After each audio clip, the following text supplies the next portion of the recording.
Antes que nada, darle mi agradecimiento a las autoridades, al comité ejecutivo de estas jornadas, a Claudia especialmente, por todo este trabajo que han hecho para desarrollar estas jornadas que ya venimos de hace casi 3 décadas. Y cuando comenzamos a plantear el tema, el comité nos invita y nos dice, bueno, habría que, Cristóbal, vos ocuparte de algún tema técnico, algún tema medio terrenal, como para abordar esta parte, digamos, de las jornadas. Y entonces dije yo, bueno, si vos querés un tema medio técnico terrenal, así algo medio superficial, ¿por qué no hablamos de la superficie? Pero resulta que cuando nos pusimos a investigar el tema, no era tan superficial, sino que en realidad el derecho de superficie nos encamina directamente a pensar en profundidad en el largo plazo, y de ahí viene el tema. Porque cuando veamos ahora cómo va a aplicarse y qué herramienta tiene, nos vamos a encontrar que tenemos que dejar las situaciones cortoplacistas.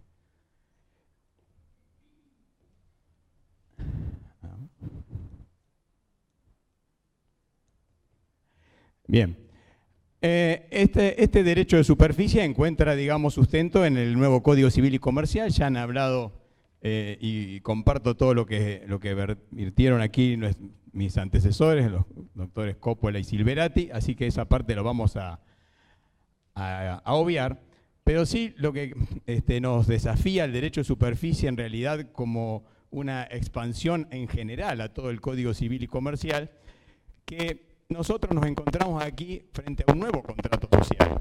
Ese nuevo contrato social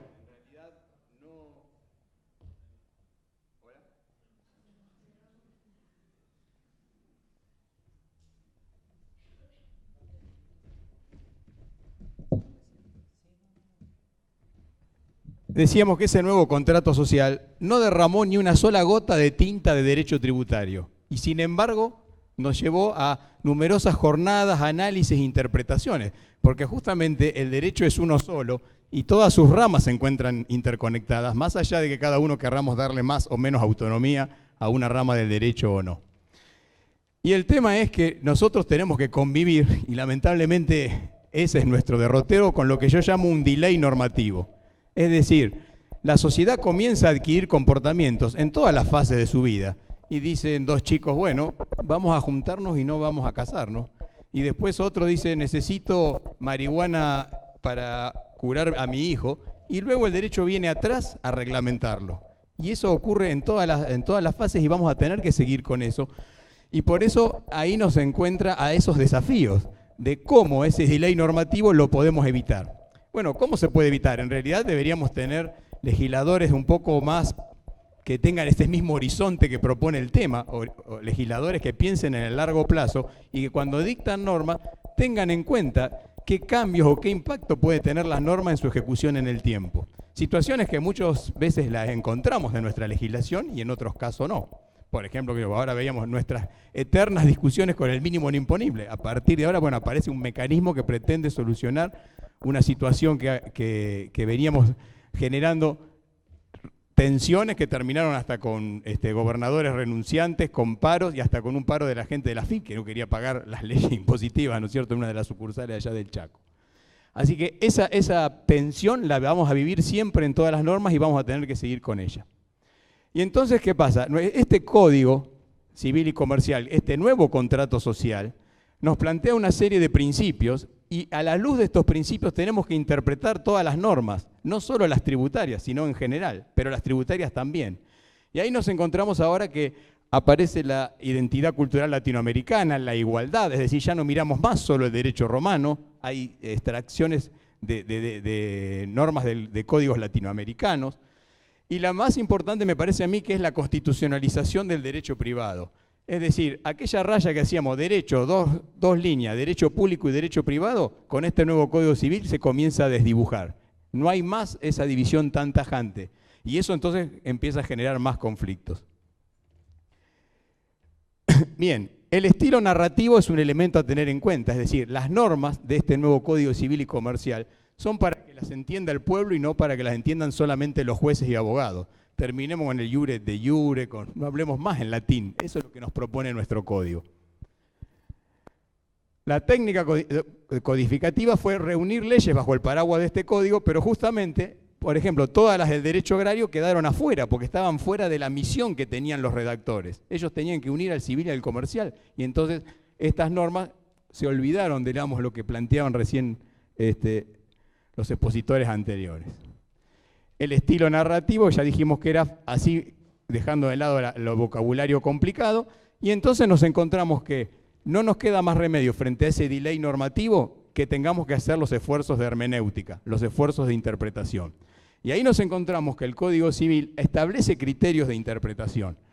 Esos criterios de interpretación tenemos que analizar si han reemplazado o cómo coexisten con los criterios de interpretación de la Ley 11.683, que eran los criterios de interpretación de la norma tributaria. Y ahí nos encontramos que el Código Civil habla de que los criterios para interpretar la ley son las palabras, las finalidades, las leyes análogas. ¿Cómo? Entonces, ¿podemos usar la analogía? O estas normas del derecho civil quedan solo para el derecho privado, pero ese derecho privado que hoy ya no es tal, porque esta división se desdibujó. En realidad, estos criterios del Código Civil y Comercial son aplicables también a la materia tributaria, pero eso no quiere decir que ha derogado los artículos 1 y 2 de la 11.683 que siguen rigiendo, es decir, el principio de la realidad económica y el del sustento económico, y recién las normas del derecho privado se va a remitir a ellas en forma residual. Y esto ha sido, digamos así, corroborado por la jurisprudencia, porque ya nos encontramos con fallos posteriores al Código Civil y Comercial que siguen hablando de la no aplicación de la analogía en materia tributaria, que siguen sentando el principio de la realidad económica, pero que también comienzan a hacer referencia a estos criterios de interpretación que el Código Civil y Comercial plantea. Si no entendemos este mecanismo de este nuevo contrato social, no podemos abordar, digamos, ninguno de los temas en particular. Es decir, que cuando vamos a interpretar las leyes, vamos a tener que cabalgar sobre ambas normas en el esfuerzo de interpretación. Y ahí entonces seguimos que en el derecho tributario sigue siendo, porque justamente la constitucionalización que decíamos del derecho privado me dice que ninguna ley puede estar por encima de la Constitución, aún las normas que establece el Código Civil y Comercial. Y el principio de no aplicación de la analogía en materia tributaria va a seguir quedando subsistente. Bien, entonces ese principio de legalidad del que tanto hemos hablado no cambia, sino que sigue siendo que la primera interpretación fuente es las palabras de la ley. Recién vimos que el artículo 2 del Código Civil dice, primera criterio de interpretación, el significado de las palabras que la propia ley expresa. Luego iremos entonces a la intención, al aspecto tecnológico. ¿Qué quiso el legislador con esa normativa? Y ahí entonces nos encontramos con que el derecho real de superficie encuentra estos 4 antecedentes. Es decir, ya eso habían hablado Gustavo, y nos encontramos estas etapas. La ley de enfiteusis, que es el primer antecedente argentino, luego el Código Civil y Comercial lo prohíbe, Vélez Sarsfield, y finalmente aparece la primera flexibilización con la propiedad horizontal. ¿Y aquí qué pasa? Esta ley de enfiteusis, y volvemos aquí, como siempre, a Tandil, fue dictada por Martín Rodríguez, el fundador de esta ciudad, que a instancia de su ministro Bernardino Rivadavia, primero lo que hace es, como no podíamos vender las tierras porque se las habíamos entregado en garantía a los ingleses por el préstamo de la Barin para construir el puerto de Buenos Aires, puerto que nunca se construyó y préstamo que se entregó por mitades, resulta que entonces las tierras no se podían vender. Entonces dicta la ley de enfiteusis, estamos aquí antes del Código Civil y Comercial. ¿Y qué hace ahí? Establece que los enfiteutas cobrarán un canon del 8% para las tierras ganaderas y solo del 4% para las tierras de pan llevar. Fíjense cómo cambiaron los tiempos, ¿no? Recién estábamos en los albores de la agricultura, valía más una tierra ganadera que una agrícola. Y ahí hacen el reparto oligárquico de Rivadavia y sus amigos, repartiendo 8.656.000 hectáreas de la tierra más rica del mundo a solamente 253 familias, 538 familias, y luego Rosas se las entrega a 253 familias 20 años después. Y entonces Vélez Sarsfield, como reacción a esta situación, en la que dice, en la nota al artículo 2503, señores, no va a haber más derechos enfiteutíticos en la Argentina. Y entonces prohíbe el derecho real de superficie, apoyado también por Mitre y Sarmiento. De ahí que él también aclara que el desmembramiento del dominio iba a generar problemas jurídicos en quién era el dueño de la tierra. Bueno, dijimos, luego saltamos a una primera flexibilización, ¿no es cierto?, la aparición de los rascacielos con la ley de propiedad horizontal en el año 48, y ahí comienza la reacción.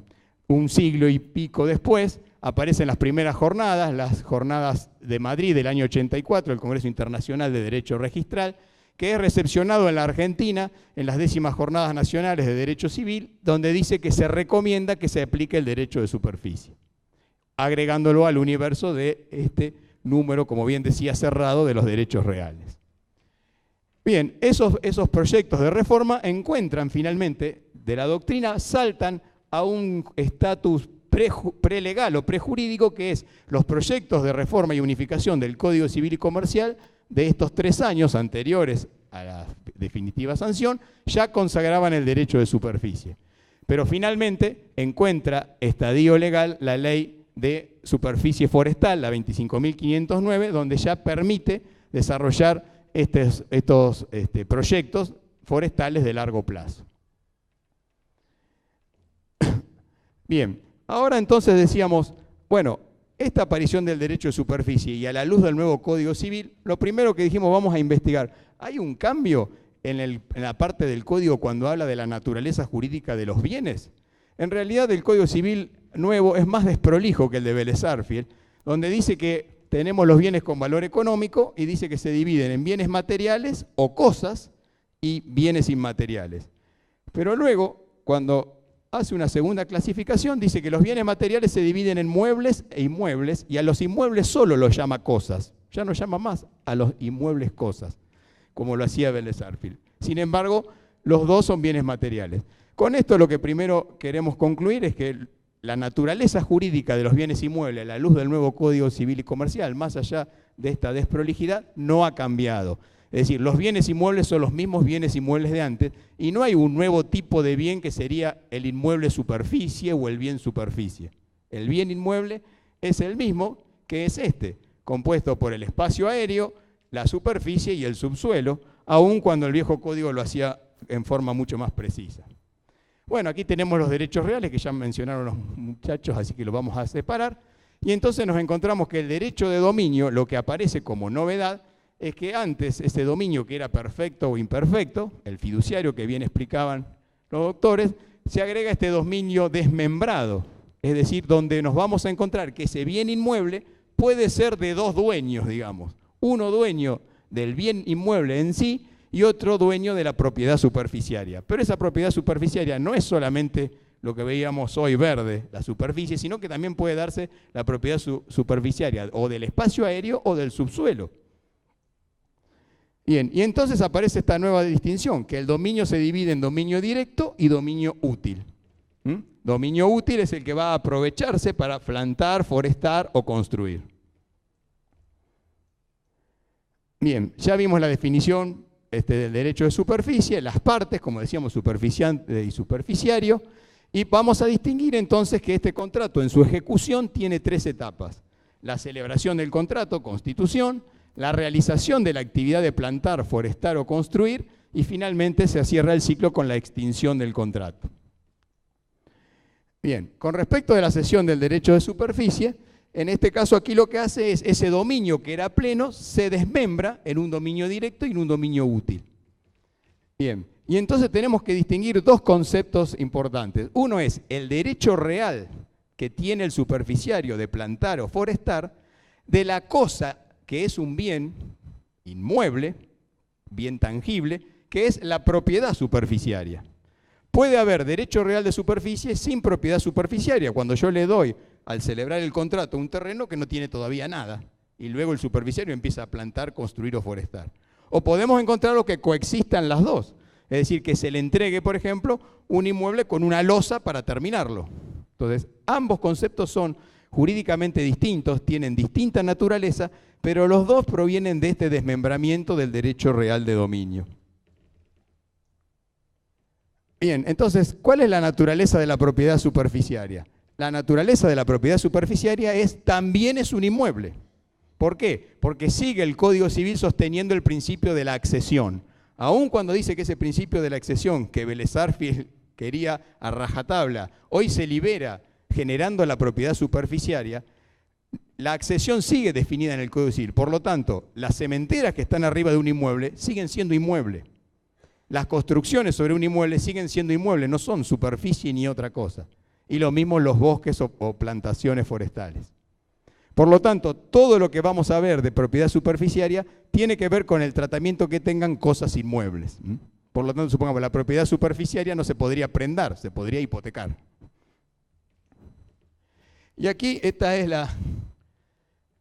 tal vez la más difícil de las transparencias, porque implica una construcción donde la que planteaban los doctores, si era el derecho sobre inmueble propio o sobre inmueble ajeno, y esto definía un montón de situaciones tributarias, en particular en la ley de impuesto al valor agregado, en realidad no es un tema que está desde el punto de vista ya jurídico puro, claro. Es decir, hay tratadistas que dicen que es derecho sobre cosa ajena y hay tratadistas que hablan que son sobre inmueble ajeno. Finalmente, los más prestigiosos, Alterini, Kemmelmacher de Carlucci, han sostenido que es sobre inmueble ajeno, pero resulta que la ley, por ejemplo, de propiedad forestal dice que es el derecho sobre inmueble propio, que lo ve del lado del superficiario. Y entonces aquí, digamos, esta construcción, digamos, no está en la bibliografía.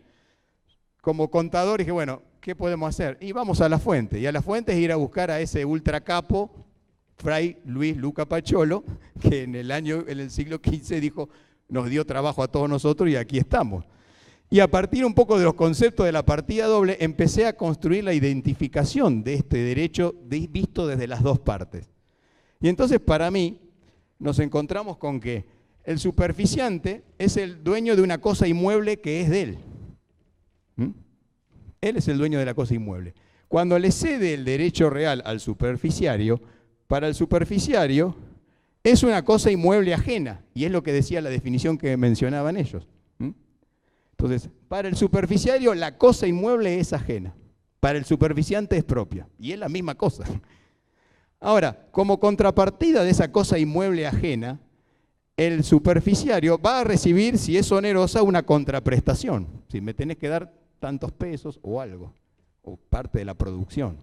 Esa contraprestación representa, para el superficiante que sigue teniendo el inmueble como cosa propia, un bien inmaterial, que es un derecho a exigir el cobro. Pero ese es un derecho personal, porque él no puede, digamos, quitarle la cosa al superficiante. Tendrá que ejecutarlo como se ejecuta un derecho personal. Entonces tenemos que el superficiario, con el desmembramiento del dominio, tiene una cosa inmueble que es de él y además tiene un derecho personal que es exigir ese cobro, que es un bien inmaterial en la definición que recién vimos del Código Civil y Comercial. Por otro lado, el superficiario, además de tener una cosa inmueble ajena, como vimos en la definición propia de la ley, tiene un bien inmaterial que es el derecho real de plantar, forestar o construir, que ya no es un derecho personal como tiene el arrendador, sino que tiene que regirse bajo la rigidez que justamente plantean los derechos reales. Es decir, su derecho dejó de ser personal, que era también el derecho de plantar por ser arrendatario, sino que acá tiene un derecho real. Ese derecho real, a la luz del Código Civil, es un bien inmaterial. Y por otro lado, tiene un bien material inmueble que es la propiedad superficiaria, porque como vimos ya en la definición, como el bien inmueble es el mismo de antes, es decir, no hay una nueva definición jurídica de bien inmueble, la propiedad superficiaria en sí, o sea, la planta que tiene, la losa que tiene, es un bien no inmaterial, sino un bien material que es propiedad de él, porque como bien decían los colegas, tiene la titularidad jurídica de esa propiedad superficial y con ella puede gravarla con derechos reales y ejercer actos que el arrendatario no puede hacer. Entonces, el análisis que vamos a hacer a posteriori, que es de cuál es el tratamiento tributario, solo se sostiene si estamos de acuerdo con esta construcción. Si no la compartimos, digamos, vamos a encontrar diferencias en lo que yo vaya a concluir desde el punto de vista tributario, y esa es la primera salvedad que tengo que hacer. Bien, ya vimos acá lo del emplazamiento, es decir, que yo puedo de un campo de 300 hectáreas ceder el derecho real de superficie de 52 y además 2 tinglados y quedarme yo con los otros 2 tinglados. Por lo tanto, ahí vemos que en realidad la cosa inmueble pasa a ser, 2 tinglados pasan a ser de la propiedad superficiaria del que recibió el derecho real y los otros 2 tinglados de ese mismo bien inmueble siguen siendo, por ser inmuebles por accesión, del superficiante. Y esto permite muchas ventajas desde el punto de vista, supongamos, tenemos problemas catastrales. Si yo quiero separarle media hectárea para alguien porque quiere ahí hacer un campo de golf, no me dejan dividir el campo de 300 hectáreas en media y 299,5.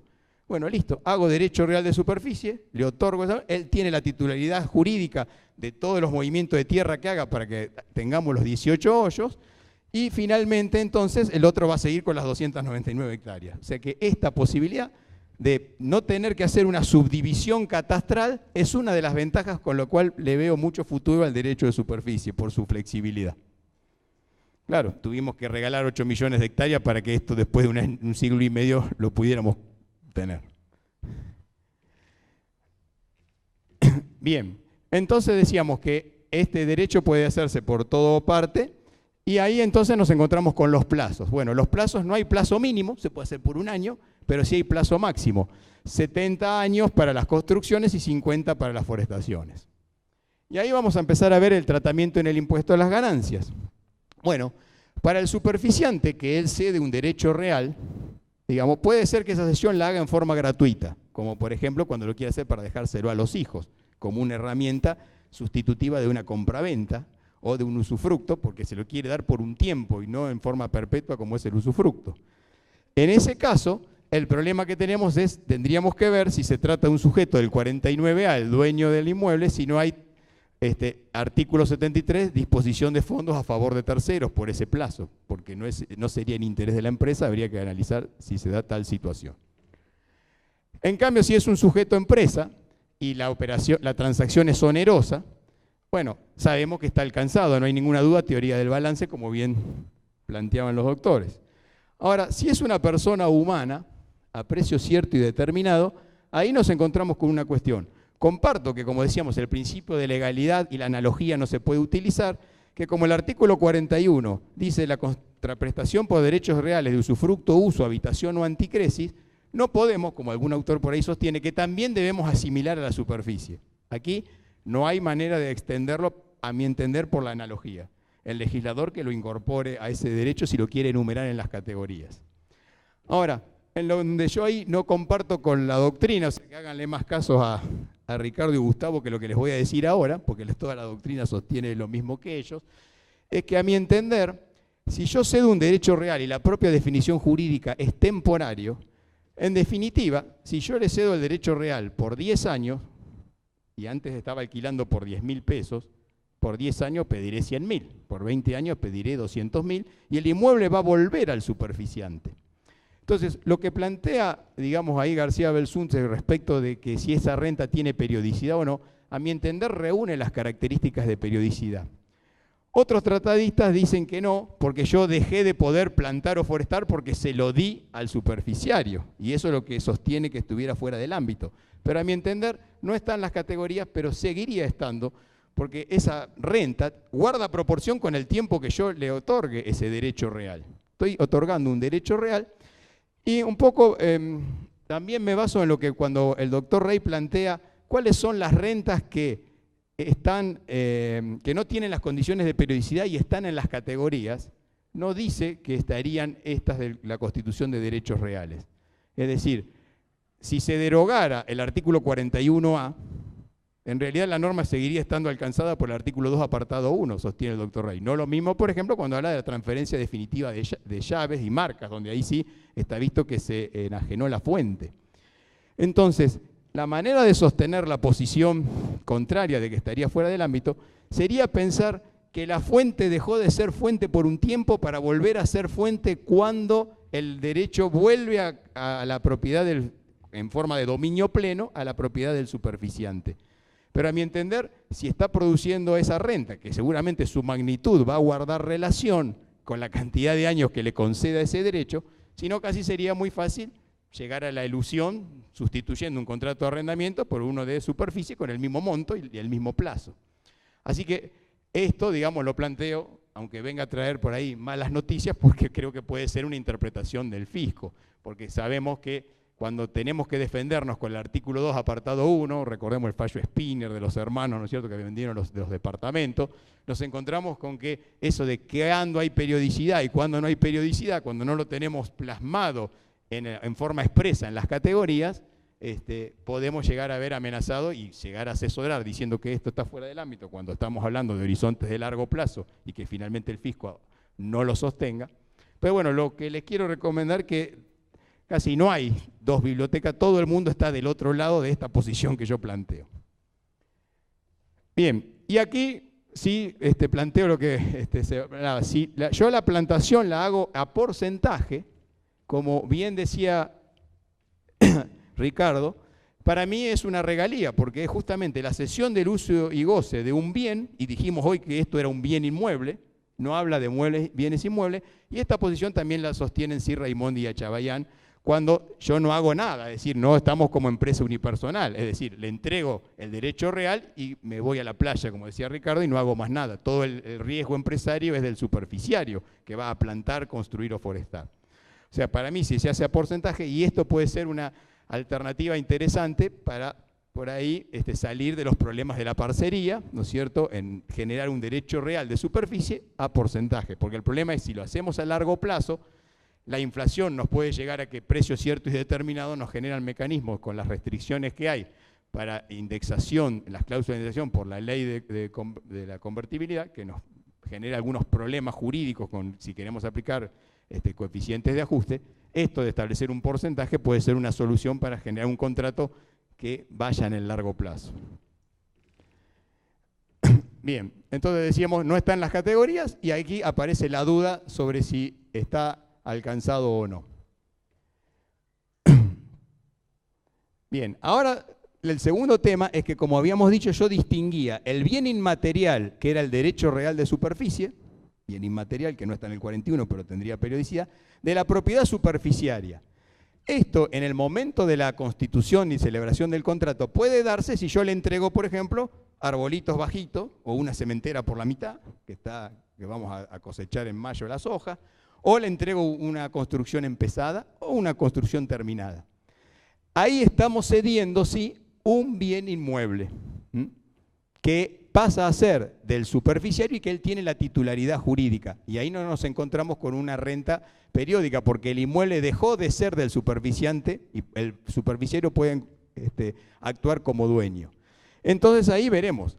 Si es un bien de cambio, porque el superficiante anterior era un productor agropecuario, va a estar grabado, porque estaba vendiendo en la última cosecha que tenía, que decide pasársela en derecho real de superficie.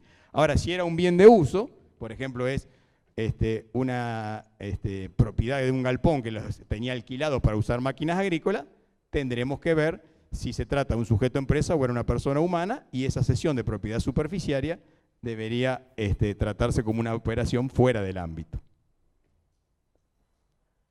Bien, ¿qué deducciones puede hacer el superficiante? Bueno, todos los gastos necesarios, el costo de la propiedad superficiaria si la cedió y era un bien de cambio, y podrá deducir el costo computable. Bueno, aquí no hay una transferencia de dominio, como dice la ley en el artículo 58, sino que hay una transferencia de dominio desmembrado o imperfecto. La ley, por supuesto, como esto no existía, habla de transferencia de dominio a secas. Bueno, algunos admiten la deducción del costo computable y otros no, pero el problema es, y lo plantea Luis Omar Fernández, cómo se determina la parte del costo de la propiedad superficiaria, porque yo me quedo con el resto del inmueble, estoy haciendo una transferencia temporal. Bueno, a mi entender, podría deducirse el costo con la situación así, es decir, la parte del terreno yo no la deduciría solo lo que invertí en esas construcciones, porque sigo teniendo el bien inmueble, y si lo compré con la propiedad entera, o sea, no lo construí, tomaría el porcentaje de terreno y edificio y en función de eso determinaría un costo si es que eso está agravado, por ejemplo, porque el superficiante es un sujeto empresa. Porque si el superficiante fue una persona física, decíamos que como esto no es un derecho real, sino que es bien inmueble, para mí estaría fuera del ámbito para la persona física. Bien, y otro problema, la imputación al año fiscal. Ahí los autores un poco sostienen que se aplicará el criterio de lo devengado, es decir, con el acuerdo de voluntades, pero a mi entender podría aplicarse el devengamiento en función del tiempo, porque la magnitud de la renta guarda relación con ese tiempo del plazo de superficie. El 18 sí que dice, se podrá aplicar en función del tiempo por alquileres, intereses y similares, y bueno, podría ser que la superficie fuera similar, porque es cierto que va a guardar magnitud con el plazo. Aquí lo recomendable tal vez sería que fijemos, cuando celebramos el contrato, un canon anual. En vez de decir que le cedo la superficie en $1.000.000, que le pongan tantas cuotas anuales para fijar mejor el devengamiento, digamos, a partir del uso del tiempo como una recomendación dentro de la rigidez que bien decía Gustavo tienen estas sesiones. Bien, otro sería devengarlo todo en el año de Constitución. Y ahí comparto con Martín Caranta, por ejemplo, que podríamos aplicar devengado exigible, porque como dijimos que esto era un bien, y el devengado exigible permite aplicarse para la venta de mercaderías y también para bienes, podríamos aplicar el devengado exigible y también diferir la renta si es que compartimos que está alcanzada o si trata de un sujeto de empresa donde no hay ninguna duda que está alcanzada. Bien, si fuera una regalía tenemos otra ventaja. Si el superficiante le decimos que las entregas no se hagan rápidamente, por ejemplo, que va a hacer una serie de inversiones, por ejemplo, para terminar con situaciones de anegamiento de los suelos, y bueno, hagas inversiones, y luego de esos 10 años de inversiones, comience a recibir renta el superficiario, bueno, irá por lo percibido. Entendiendo, digamos, ese concepto amplio de percibido del artículo 18. Bien, ¿qué pasa ahí? Como decíamos que hay propiedad superficiaria, aparece otra discusión. Esos canales que está haciendo el superficiario en el campo del superficiante son del superficiario si forman parte de la propiedad superficiaria, porque siguen siendo la misma naturaleza de bien inmueble. Entonces, si todavía el superficiante no los cobró porque no los recibió. Ahora, si está recibiendo, por ejemplo, de la producción agropecuaria, soja, que tenemos cosechas anuales, ahí ya el hecho imponible se habrá percibido cuando reciba esos productos. Bien, respecto de la condición subjetiva del superficiario, ahora estamos mirándolo al superficiario, ya terminamos de ver al superficiante, donde la doctrina dice que está fuera del ámbito si es persona humana, y yo digo que para la parte del derecho real está grabado y para la propiedad superficiaria está fuera del ámbito. El superficiario, si es una persona humana y construye, en general siempre va a ser un sujeto empresa, porque la propia ley le dice, usted tiene que hacer una actividad, construya, foreste o plante. Entonces es muy raro que sea una persona humana. Solamente sería una persona humana si construye los departamentos y, por ejemplo, los alquila. Y entonces sí, el superficiario seguiría las condiciones de una persona humana como tratamiento de su renta. Entonces, ¿qué va a pasar? Si construye y alquila, solo si sus rentas tienen periodicidad, por el artículo 2, apartado 1, estarán alcanzadas para el superficiario. Bueno, ¿qué podrá deducir? Y aquí entonces tenemos, si dijimos en aquel modelo, él adquiere un derecho real, ese derecho real lo va a usar por un tiempo, porque por definición legal es temporario y tiene un plazo, podrá hacer la deducción de los intangibles del artículo 81 en función del tiempo que tenga ese contrato de cesión de derecho real de superficie. Bien, y la parte cuando compró la propiedad superficiaria, por ejemplo, esos 2 tinglados que vinieron con el derecho real, eso es el costo de un bien de cambio, si era una cementera, o de un bien de uso. Y luego verá, cuando lo enajene, qué tratamiento tendrá. Ahora vamos a ver qué pasa en el IVA. Bueno, las cesiones de derechos reales no está encuadrada ni en el artículo 1 ni en las locaciones y prestaciones del artículo 3. Ahí también me remito a lo que decían los colegas, de que no es un derecho personal y por lo tanto estaría fuera del ámbito. Ahora, ¿qué pasa cuando transmito la propiedad superficiaria? Supongamos que ese superficiante, además de transmitir el derecho real, entrega una losa o entrega una cementera. Resulta que eso sí ya serían figuras jurídicas que no son derechos reales, sino son cosas. Si son muebles, no estarían alcanzadas, y si son inmuebles, la venta de cosa inmueble, aun cuando sea una transmisión de dominio imperfecta o desmembrado, no estaría alcanzado tampoco, porque como dijimos, el principio de accesión, el Código Civil lo sigue sosteniendo, y las cosas que está transmitiendo también son inmuebles. Bien. Ahora, si junto con el derecho de superficie le entrega grano, bueno, ya no es una cesión de derecho real de superficie, además le vendió grano y eso seguiría el criterio general de la ley de IVA, que sería una cosa mueble ya cuando está cosechada. Bien, si el superficiante hubiera adquirido el dominio del inmueble y no lo hubiera construido él, cuando transmite la propiedad superficiaria no estaría alcanzada por el IVA. Pero si el superficiante hubiera él construido ese tinglado, se daría la situación de locación de obras sobre inmueble propio por la parte de la propiedad superficiaria. Por la contraprestación del derecho real seguiría fuera del ámbito y el precio asignado a la propiedad superficiaria sería un bien inmueble, si seguimos esta teoría de desmembramiento de la condición de este derecho real, y eso sí podría analizarse por separado. Entonces, ¿qué pasa? Si no es construido fuera del ámbito, si está construido, locación de obras sobre inmueble propio. Bien, ¿qué pasa si el superficiante había construido el inmueble, lo afectó a su actividad grabada y luego la transmite? Por ejemplo, que había una estación de servicio de esas abandonadas que vemos tanto y luego lo entrega en superficie. En ese caso, ¿qué va a ocurrir? Si la transmisión o desafectación está dentro de los 10 años, va a tener que restituir los créditos fiscales que había pagado cuando construyó la estación de servicio. En cambio, si pasaron más de 10 años y transmite la propiedad superficiaria de esas instalaciones sobre el inmueble, no va a estar alcanzados por el IVA. Bien, y ahora terminamos ahí de analizar en el IVA y en ganancia las etapas de la constitución, el momento inicial, y ahora vamos cuando se empieza a ejecutar. Y el superficiante entonces empieza a ver qué tiene que hacer después. Entonces, todos los costos que incurrió el superficiario no incrementan su patrimonio, ni en los impuestos patrimoniales. ¿Por qué? Porque son propiedad del superficiario. Fíjense cómo cambia aquí el concepto. En cambio, si un arrendatario hiciera construcciones, aumentarían el patrimonio del arrendador.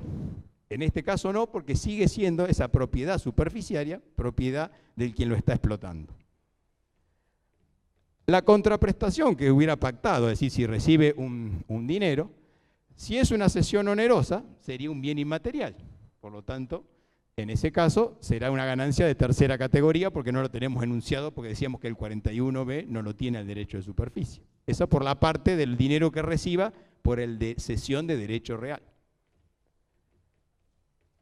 Ahora, si recibe porcentaje, decíamos que era regalía y lo va a declarar en la segunda categoría. ¿Qué hace el superficiario? Toda esa plata que gastó en construir, sembrar y plantar. Bueno, lo va a tratar como inversiones en bienes propios, no bienes ajenos, y le dará el tratamiento que por su naturaleza tenga. Si está sembrando, será una sementera. Si está construyendo, será un inmueble, y verá si es bien de cambio o bien de uso según el destino que le dé. Y aquí la pregunta que yo me hacía es, ¿se puede hacer venta y reemplazo? Entonces, el superficiario compra el derecho real de superficie. A su vez, compra la propiedad superficiaria junto con ese derecho real. Y tenemos que tener identificados los precios para que queden claras las dos naturalezas. ¿Puede afectar el resultado por la enajenación de un dominio de un inmueble que era bien de uso al costo abonado al superficiante? Entonces, en principio decimos, por la parte del derecho real, no, porque no puede cambiar bienes inmateriales por bienes materiales en el artículo 67. Pero por la parte de la propiedad superficiaria, sí podría aplicar la opción de venta y reemplazo si cumplen los demás requisitos de plazo, de un año, etcétera, de la ley. En esto también Martín Caranda coincide que podría aplicarse. Bien, ahora vamos a ver la condición tributaria del superficiario según sea persona humana o no. Si él adquirió el derecho real para hacer una actividad agropecuaria forestal, será un sujeto empresa, no va a ser un sujeto persona humana, solo si lo alquila. Si construye unidades funcionales con destino de venta, también estaría alcanzado por el 49D, construcción y enajenación bajo el régimen de la 13512. Como bien decía Gustavo, puedo dividirlo en propiedad horizontal, combinar superficie con propiedad horizontal. Pero la ley tiene una norma que lo alcanza sin importar si lo hace con periodicidad o no. Ahora, si la propiedad superficiaria se la cede el uso a un tercero para que otro lo haga, ¿no es cierto? O sea, él no va a explotar ni sembrar, sino a través de otro, y el superficiario va a recibir una contraprestación, eso será una renta de primera categoría como una locación. Porque ya ahí en realidad primero recibió el derecho a la superficie y después lo alquiló. O de segunda si fuera una regalía. ¿Qué deducciones puede hacer el superficiario mientras está haciendo esta construcción? Bueno, puede deducir la amortización de la propiedad superficiaria, porque es de él. así como el otro no lo incorpora en su patrimonio, el superficiante, él puede deducir la amortización de la propiedad superficiaria. ¿Pero por qué plazo? ¿El 2 anual o el plazo de duración del contrato? Bueno, a mi entender, si seguimos diciendo que ese era un bien inmueble, no era otra cosa, entonces los va a tener que deducir, a mi entender, por los 50 años, aunque el contrato dure 30. ¿Qué va a pasar? Bueno, cuando lleguen los 30 años le va a quedar un valor residual y ese valor residual lo podrá descontar cuando haga la extinción definitiva. Por supuesto, esto hay opiniones encontradas. Ahora nos vamos al IVA durante el momento de la construcción y plantación. Y ahí decíamos que el Código Civil, ya lo dijeron los muchachos, que la propiedad superficiaria es derecho real sobre cosa propia. Por lo tanto, eso es lo que vamos a mirar a la luz de la ley de IVA. Y por lo tanto, entonces nos encontramos que el artículo 3º, inciso B, me dice que las obras realizadas sobre inmueble propio, en forma directa o a través de tercero, están alcanzadas con el IVA. Por lo tanto, el superficiario podrá computar los créditos fiscales contra los débitos fiscales que genere su actividad. Es decir, si él pone esa estación de servicio que decíamos, la recicla y se pone a vender nafta, podrá computar los créditos fiscales de la propiedad superficiaria. Finalmente, cuando enajene las unidades frente al IVA, dijimos que eran locaciones del inciso B, y entonces, si adquiere el carácter de empresa constructora, tendrá que tributar. En cambio, si las afectó a una actividad gravada, como que en ese derecho de superficie se puso a vender nafta, volveremos a aplicar lo de los 10 años. Habrá desafectación de créditos fiscales, o si pasaron más de 10 años de la desafectación, no se generará el hecho imponible. Bueno, en el caso de extinción, ya los colegas dijeron cuáles eran las causales de extinción, así que vamos a pasarlo. Puede haber destrucción. Si hay destrucción de la propiedad superficiaria, que es una de las causales, ahí vamos a aplicar las normas de la ley IVA. El superficiario puede deducir lo que se le destruyó, porque si hay fuerza mayor, artículo 82, inciso C. Si fue un delito del empleado que le prendió fuego a la instalación, también lo puede deducir. Y si no, deberá considerar si es un gasto inherente al giro del negocio. Solo hay un viejo dictamen del año 55 que si es un sujeto o persona humana no puede deducir las pérdidas de capital. Como las ganancias de capital están fuera del ámbito, las pérdidas de capital tampoco. Ese sería el único caso donde no lo podría deducir la destrucción. Por supuesto, es un criterio viejo del fisco, no está en la ley. Bien, ahora entonces llegamos a la última etapa, que es la extinción. Ahí las partes, acá aparece también otro problema. Pueden pactar, como bien decían los colegas, que el superficiante le abone una indemnización al superficiario por lo que vuelve a recibir. Entonces, mira, yo te entrego acá 18 departamentos o te entrego una masa forestal de 300 hectáreas de pino que tiene tal valor. Entonces las partes pueden haber pactado 3 situaciones. Una es, me tenés que pagar toda esa propiedad superficiaria que te estoy devolviendo. Otra es, no me tenés que pagar nada, porque él lo dice, forma parte del contrato, yo lo voy a recibir gratis todo lo que se produzca ahí. Para eso te di el derecho real de superficie bien barato, digamos. Y la otra es que haya silencio del contrato y no diga nada. Si hay silencio, y ahí volvemos a los principios liminares del Código Civil y Comercial, la ley dice que quiere, para evitar la inseguridad jurídica, se pone a escribir lo que no escribieron las partes. Entonces dice que ante el silencio del contrato le deberán dar los últimos 2 años de la propiedad superficiaria al superficiante neto de las amortizaciones. Y entonces aquí aparece una situación. Toda la doctrina sostiene, y bueno, los colegas también más o menos lo sostenían, que esto es una indemnización y que no es una ganancia agravada, ¿no es cierto?, para el superficiario el dinero que recibe del superficiante, porque es un dinero contra una indemnización. Y ahí la comparación la hacen asimilándolo a la indemnización por la extinción de la fuente laboral. Ese sería el sustento. Yo creo que acá tenemos que, siempre parece que nos lucimos mucho si tiramos fallos y citamos jurisprudencia. En realidad aquí yo diría que eso es un error. ¿Por qué? Porque estamos en un instituto nuevo. Entonces, si vamos a empezar a buscar jurisprudencia para querer resolver un problema nuevo, lo más seguro es que empecemos a hacer analogía, que está prohibida en materia tributaria. Entonces, vamos a tener que arreglarnos con el esfuerzo de interpretación a la luz de las normas de las leyes y no abundar mucho de querer explicar las cosas a la luz de la jurisprudencia. Y ahí en particular yo no comparto lo que dicen casi todos los autores, que la indemnización es igual a la de la extinción de la fuente laboral que no está regulada, porque eso es una indemnización del derecho laboral que tiene una exención específica en el artículo 20 de la ley, y acá no hay ninguna. Y a mí me parece que si las dos partes fijaron, vos me vas a tener que pagar por esos árboles que yo te entrego, no deja de ser un precio que se llama indemnización. Los autores dicen que la naturaleza jurídica es la de una indemnización, pero a mi entender es de un acuerdo de voluntades, nada más que en vez de llamarlo precio, la ley lo llamó indemnización y eso genera, es un término no feliz y genera estas discusiones. Bien, entonces, bueno, ahí tenemos dos posiciones. A mi entender, esta contraprestación es un precio que la ley llamó indemnización y no lo llamó precio. Porque el hecho imponible se va a verificar si hay el ejercicio de una renta con forma periódica o están las actividades grabadas en el IVA. Bien. Entonces, dijimos que el sustento era ese, el de ante el silencio, el legislador se pone en protector y dice no vamos a dejar que el superficiante le entregue un enriquecimiento que no se merece el superficiario, le entregue un enriquecimiento que no se merece el superficiante y dale por lo menos los 2 últimos años de la renta.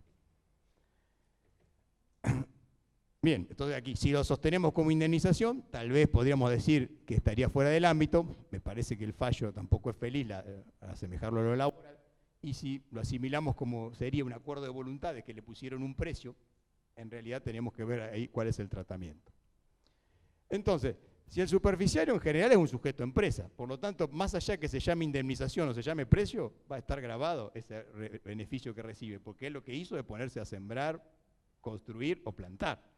O sea que el nombre es medio relativo y pretender que la exención laboral le caiga aquí me parece que no tiene sustento. Ahora, si él explotó la propiedad superficiaria, que es nuestra cosa inmueble, esto no es un derecho real, como un bien de uso, y se lo entrega al superficiante porque se lo tiene que devolver, y recibe una contraprestación, como decíamos, pactada o fijada por ley, ese valor entre la indemnización que recibe y el costo de la propiedad superficiaria, digamos, va a tener que tener el tratamiento de la ley de impuestos a las ganancias según lo que sería una venta de cosa inmueble. Si era una persona física, como la propiedad superficiaria es una cosa inmueble, estará fuera del ámbito. Si era un sujeto empresa, va a estar alcanzada por el impuesto. La contraprestación que reciba por la cesión de la propiedad superficiaria que la ley llama indemnización.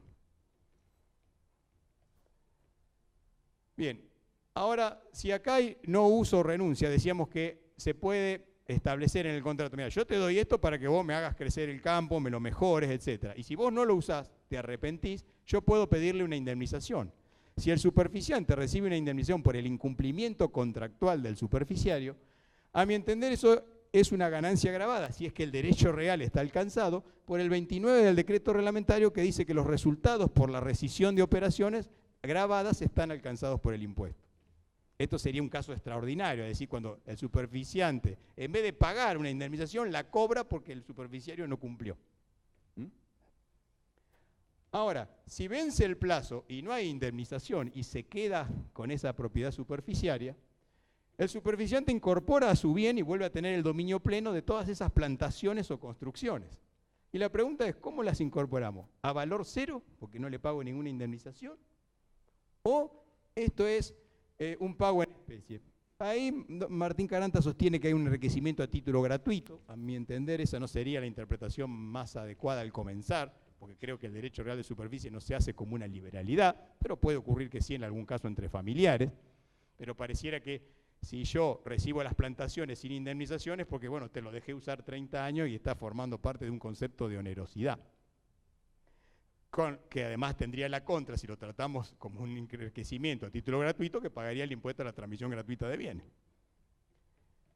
Bien, otros autores sostienen que es una dación en pago en especie. A mí me parece que tampoco es una dación en pago, porque no hay un cambio de la forma de pago, sino que es un pago en especie. Es decir, me está pagando con la propiedad superficiaria el derecho intangible de haber podido usar el inmueble durante todo ese plazo que se le otorgó el derecho real. Bien, y entonces aquí nos quedan dos discusiones. Si le incorporamos a costo cero, más allá de que esté alcanzado o no, o a un valor. La ley no dice nada y a lo sumo menciona con el criterio de tomar el valor de plaza solamente en los casos de dividendos en acciones o en el arrendamiento en especie, que habla de tomar el valor de plaza de los bienes recibidos en ese momento. Así que nos encontramos ahí frente a esa situación. Yo propongo que en la ley se diga que se incorpore a valor cero. ¿Por qué? Porque el superficiante luego, supongamos que recibe una cementera. Bueno, en mayo la va a vender y ahí va a pagar el precio de venta menos cero. ¿Por qué le voy a hacer pagar un resultado por tenencia que en definitiva no se condice con la estructura de la ley? La ley no grava los resultados por tenencia salvo que estén expresamente planteados en la norma. Siempre ha querido gravar utilidades líquidas y realizadas. Y querer gravar poniéndole un valor de plaza a los bienes que recibe el superficiario por parte del superficiante, me parece que sería apartar por lo menos de la filosofía de la ley, y además que la ley no tiene ninguna norma que establezca cómo se fija ese valor. Pero me parece que para aportando la seguridad jurídica debería tomarse a valor cero. Si recibe bosques, bueno, cuando venda los bosques le va a pasar lo mismo. Tendrá la venta de la madera como un resultado puro porque no podrá descontar costo alguno.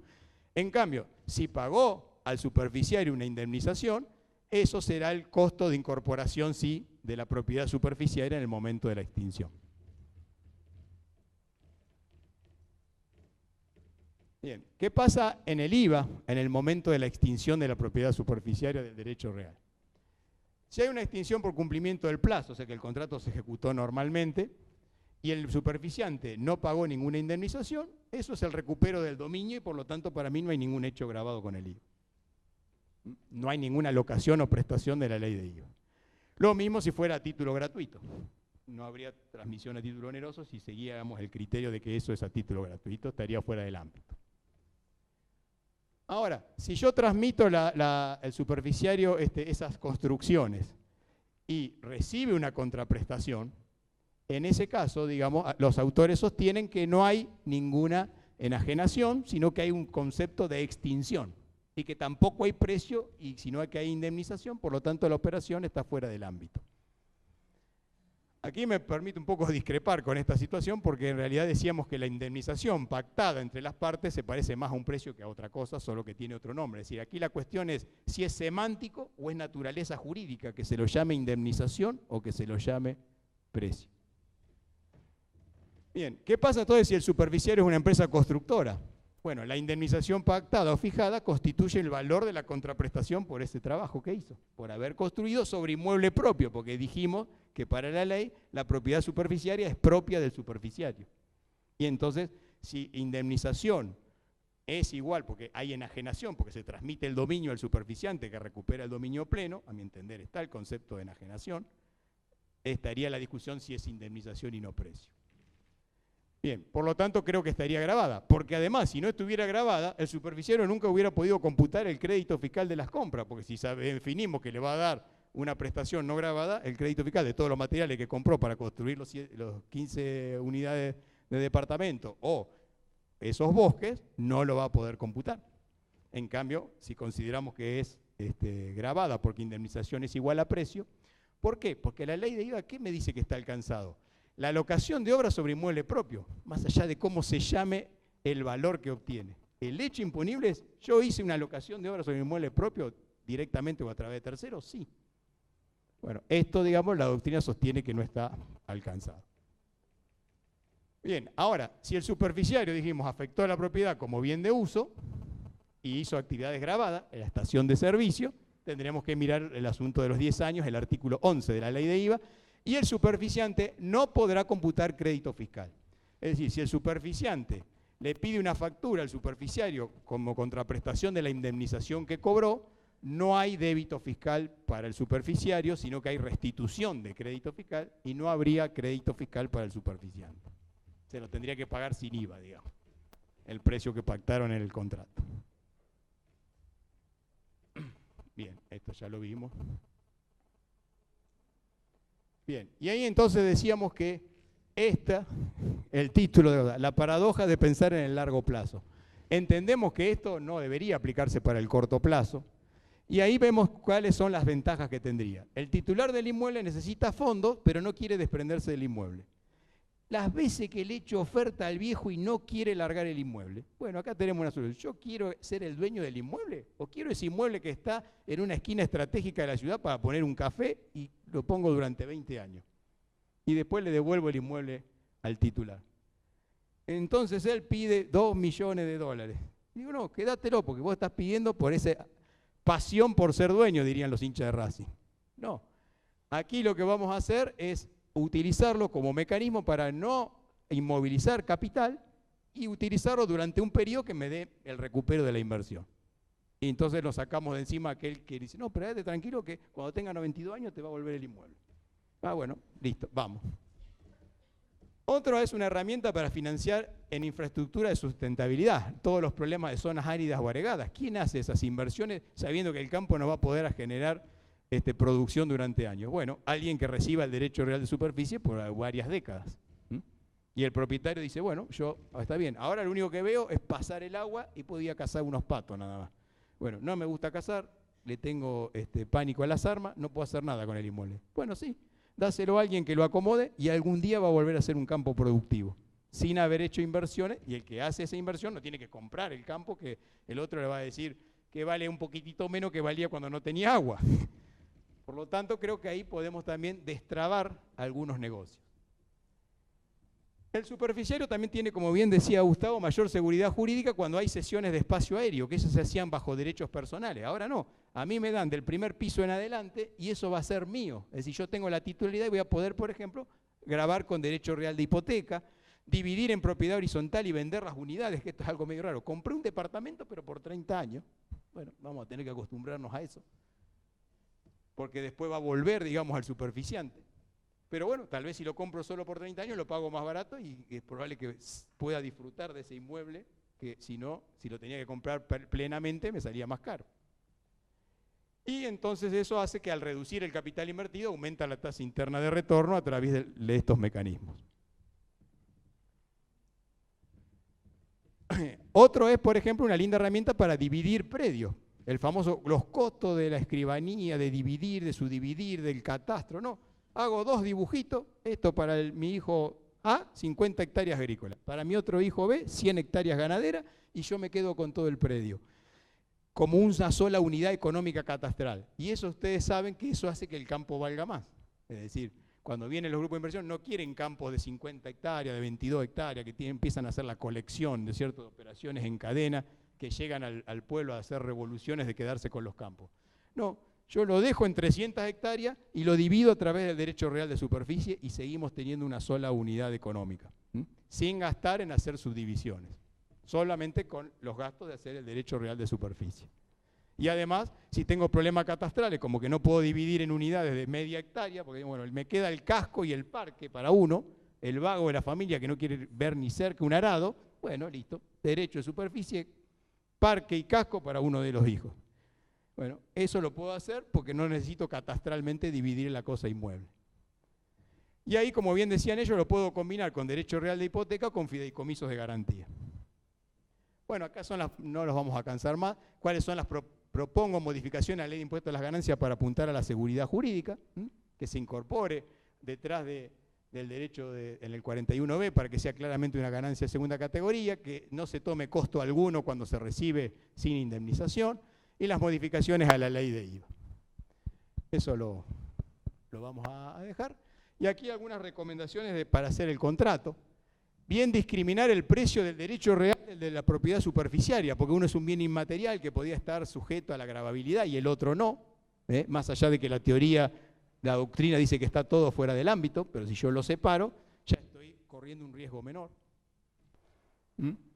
Si el contrato de cesión tiene un antecedente en un contrato de locación, guarda, porque aquí me pueden aplicar el artículo 2. Dijimos que las normas del artículo 2 de la 11683 subsisten a la interpretación del Código Civil y Comercial.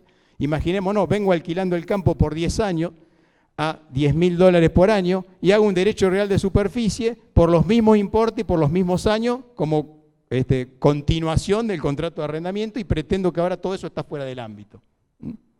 Me va a decir que ahí utilicé una figura jurídica distinta cuando la relación jurídica ya era preexistente. Entonces guarda con eso. Bien, cobertura contra la inflación, que no establecer precios en pesos, ver qué mecanismos hacemos, y ahí vimos los tratamientos si hacemos a porcentaje, porque estamos hablando del largo plazo y sabemos que vivimos haciendo un poco de historia en contextos inflacionarios. Restricciones a la propiedad horizontal. Recuerden que el superficiario puede alquilárselo y poner ahí 5 casas de masaje, puede traer a todos los que vivían antes en la Rosadita, lo que quiera. Entonces guarda, si nosotros como superficiales sabemos que lo vamos a recibir de vuelta y no queremos que pase eso, establecerle restricciones que no pueden ser totales, ¿no es cierto? No puede ser que no se puede ceder en propiedad horizontal, porque como bien decía Gustavo, estas son normas de rango legal, ¿no es cierto?, que no pueden generarse derechos reales por contrato. Aquí el pacta sunt servanda no puede funcionar, tenemos que acatar lo que dice la ley, pero sí se podrían establecer algunas restricciones menores. Bien, establecer los indicadores para la rescisión, es decir, cuándo hay destrucción, si se rompió un poquito hay destrucción, cuándo hay no uso o abandono, dice, no, pasó un arado, una disqueadora y después no vino más, pero si ahora es época de sembrar, todavía está con la disqueadora, entonces no, lo está usando, sí, lo está usando, pero ¿y cuándo va a sembrar la soja? ¿En enero? Entonces, bueno, establecer ahí en el contrato fórmulas para que esto se concrete, que se pueda pedirle que sea operativa la cláusula de abandono desuso que marca la ley. Y entonces digo como conclusiones que, bueno, es un largo camino de desvío, un largo camino de prohibiciones, pero yo creo que llegó para quedarse, que es una herramienta interesante que nos va a llevar el mismo tiempo que nos llevó seguramente la figura del fideicomiso. Y que necesitamos aquí, como bien decían los chicos, un trabajo interdisciplinario para poder sacar esto adelante. Y entonces aquí quiero terminar con un dilema axiológico.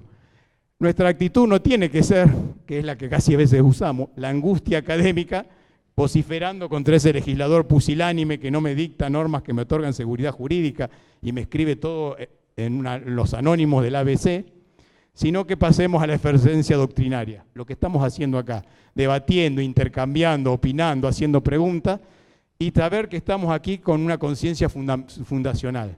Somos los mismos que don Vélez Sarsfield les dijo acá, para construir este país, vamos a seguirnos bajo este contrato social. Hoy estamos viviendo lo mismo y por ahí no nos hemos dado cuenta. Y creo que ese es el sentido que tenemos que hacer, pensando como siempre para el derecho de superficie en el largo plazo. Muchas gracias y perdón el aguante que se me fue un poco el tiempo.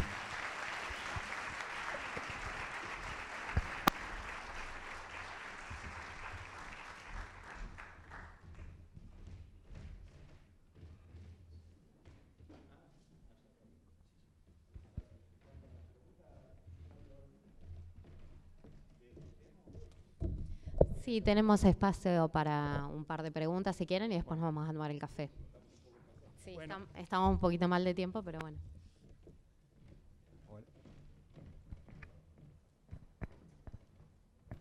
Hola. Sí.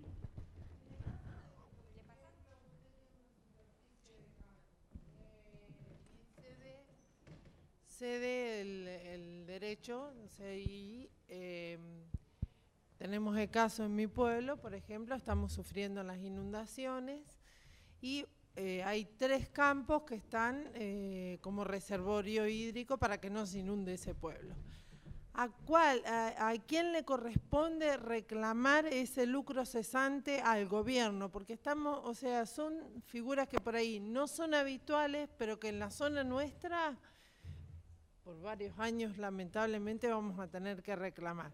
¿Al superficiario o al dueño del campo? ¿Se hizo una cesión de derecho real de superficie en ese caso? Si hubiese la cesión. Yo, por ejemplo, tengo un caso el campo está cedido, ¿no es cierto?, a una gente que viene trabajándola hace muchísimos años y en este caso está afectado a causa de la política del pueblo. O sea, yo lo estoy tratando de convencer que le reclame el lucro cesante al gobierno. ¿A quién le corresponde? En realidad la pregunta te diría primero que me desborda un poco, porque sí, es más del derecho administrativo. Y sí, lo que sí te planteo es que siempre vos tenés que demandar si hay alguien que haya provocado el daño. Es decir, si el daño lo provocó un hecho de caso fortuito, fuerza mayor de la naturaleza, no vas a encontrar, digamos, situaciones. En este caso hay un canal que existe, claro, que sí o sí lleva el agua y está medido por hidráulica con sus puntos de geoposición como reservorio hídrico. Bien, lo que dice el Código Civil y Comercial en el título del derecho de superficie, que el superficiario no solo recibe, que algo creo que mencionaron así rápidamente los muchachos, los derechos, sino recibe también las obligaciones de ese derecho. Entonces, aquí ocurriría que el tema es, si el daño provocado por el canal fue provocado cuando era el superficiante el dueño o cuando era el superficiario. Si el superficiario recibió ese daño y él no corrigió ese canal ilegal, él debería haberlo hecho y entonces va a ser el que provocó el daño y contra él habría que hacer la demanda ya en el campo del derecho privado.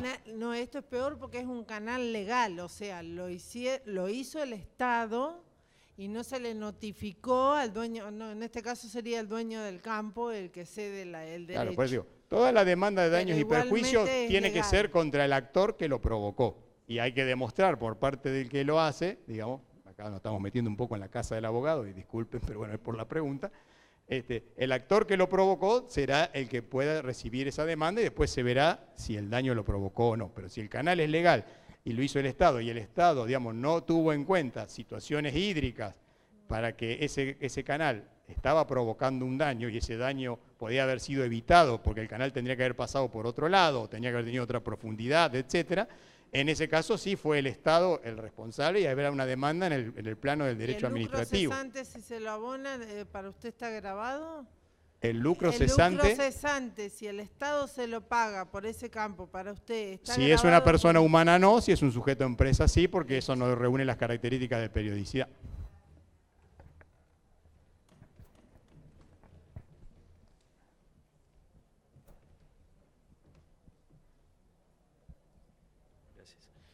Cristóbal, un poco la consulta es ver si analizaste algunas alternativas prácticas, más de las que ya expusiste, porque nosotros cuando con Ricardo estábamos armando el trabajo, planteábamos a ver en el sector agrícola-ganadera qué alternativas podíamos llevar adelante. Se nos ocurrió, por ejemplo, una planta de silos, ¿sí? O se nos ocurrió las instalaciones de un feedlot o las de un tambo. También la deforestación, obviamente. Entonces, bueno, consultar con vos justamente en esto de darle incentivo a la figura, a ver qué se te había ocurrido. Ahí justamente también se me planteó a mí un interrogante, porque como bien vos decías, conceptualmente los derechos reales tienen que atenerse a la ley y aquí no está la autonomía de la voluntad como elemento que el Código Civil tiene para cambiar el sentido de los derechos reales. Y nosotros nos encontramos con que los derechos reales son para plantar, para forestar o para construir. Y por eso yo quise contar la historia, porque venimos con la fuerte prohibición de Vélez Sarsfield, que dijo no me entreguen más la Argentina. Entonces esto fue, bueno, primero te dejamos un pasito, te dejamos forestar, y ahí llegó a regañadientes. Y ahora en el Código Civil y Comercial dimos otro pasito. ¿Por qué puso esos 3 verbos y no puso 10 verbos más? Digamos, para prestar servicios, etcétera. ¿Por qué ese derecho real solo es para esas 3 cosas? Entonces, habría que encuadrar a la luz de esta situación, aun cuando, digamos, esto no sería un problema tributario, sino un problema de que en algún caso, si el superficiario y superficiante celebran un acuerdo de derecho real de superficie que no encuadra en el numerus clausus, digamos, de la ley, es decir, en lo que dice la norma como norma de orden público, si en el medio, porque estamos hablando siempre del horizonte de largo plazo y buscando seguridad jurídica, si en el medio del problema alguna de las partes incumple, podría pedir la revocación de que eso no es un derecho real. Un abogado más o menos hábil nos va a decir, señor, usted tenía que plantar forestar y las partes hicieron un contrato ilegal, como no podemos hacer arrendamientos o a parcería distinto de lo que dice la 13246. Entonces nos encontramos que habría que ver cómo adaptar para esos proyectos agropecuarios esa situación. Por ejemplo, si vos haces producción agropecuaria y después también pones un silo, digamos, complementada con la plantación, la norma dice que aun cuando nosotros tenemos dominio útil y dominio directo, y el dominio útil sería el afectado a la plantación, dice que podrían otorgarse derecho real de superficie sobre extensiones, digamos, conexas al lugar donde se planta, siempre que esas conexiones, instalaciones conexas, contribuyan a cumplir el objetivo del contrato y lo que el superficiario tiene que hacer. Entonces, sí podría ser que el superficiario invirtiera en esos hilos y eso le daría capacidad de almacenamiento y el superficiante entusiasmarse con la idea de que tiene el campo pelado y no tiene capital de trabajo para crecer, pero lo vamos a obligar, a mi entender, para que la norma se cumpla y no estar sujeto a inseguridad jurídica, a que el superficiario también plante, o que por lo menos alguien plante. Es decir, porque no dice que la plantación sea subjetivamente hecha por el superficiario. A mi entender, esta libertad de que le permite hipotecar, de que le permite ceder en propiedad horizontal, mientras plante otro, por ejemplo, que el superficiario arriende para que otro plante, lo haga a través de un tercero, también estaríamos dentro del campo normativo del derecho real de superficie. Bueno, agradecemos. Si tienen alguna otra pregunta, los invitamos a acercarse después a Cristóbal, así no demoramos más las siguientes actividades. Le agradecemos mucho por acompañarnos en esta jornada. Gracias. Lo despedimos.